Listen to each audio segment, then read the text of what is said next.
Hello, world. There isn't much of interest happening in my life today.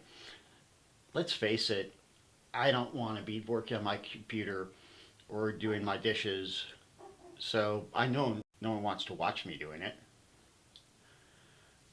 But in keeping with the idea of my resolution reset, it's time for Henry's walk. We haven't been in a while, so he may be a bit excited.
Well, that wasn't as bad as I thought it was going to be. While I was walking Henry, I was thinking about changes that need to be made in my life and why it's so hard for people to change. It's because what we experience becomes our norm, and it's hard to break away from that. We get comfortable in our routine and develop habits.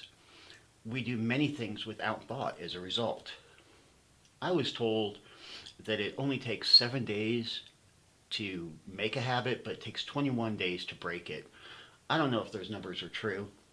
My guess is it would be that it takes 7 days to make a bad habit, but much longer to make a good one. And breaking it becomes the inverse. And it takes longer to break a bad habit than a good one. However long it takes, breaking these habits and forming new ones is essential to making meaningful change. Over the years, I've discovered that many people approach changing their lives the way that I showed last month and largely get the same results. They start with a dream of how they want things to be and set out to make them that way. The problem is we do not change the dream into a goal and make a plan to achieve it. That's exactly how I approached last month. And as anyone who watched the videos could see, I got nowhere, and I did so rather quickly. The net result was frustration and disappointment. When we approach the problem of change that way, we find ourselves annoyed by the lack of progress and disheartened. This is where many, if not most, give up and decide that change is hopeless. We don't change our routines or our habits, and we stay within our comfort zones. I've argued many times with many people that change only occurs when the fear of where we're going becomes less than the pain of where we're at. When we're less scared of the unknown, we're more likely to take action. A plan also reduces another problem that I experienced last month and have watched overwhelm many others and destroy their chances at success. Getting overwhelmed by trying to do too much at once.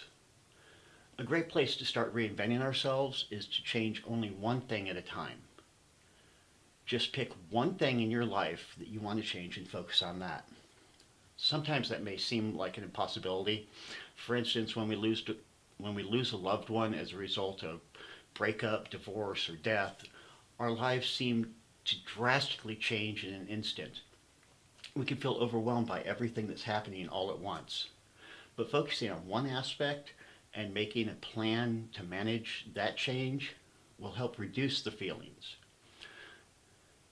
Setting and maintaining a strict bedtime is a good place to start. Actually, a strict bedtime is a good place to start no matter what your goal of change is. Our bodies and minds need rest, and having a set time to sleep will provide it. Also, it's a less intimidating way to practice planning. So let's start there. Let's start with deciding what time we need to go to bed so that we can get enough sleep to get up on time in the morning and work backwards from there. Figure out how much time you need to get ready for bed and set an alarm or some sort of reminder. Follow the plan consistently until a habit is formed and your old routine is broken. If you already go to bed at a specific time every night, then you're ahead of the game. I'm going to follow my own advice, and we'll see you tomorrow.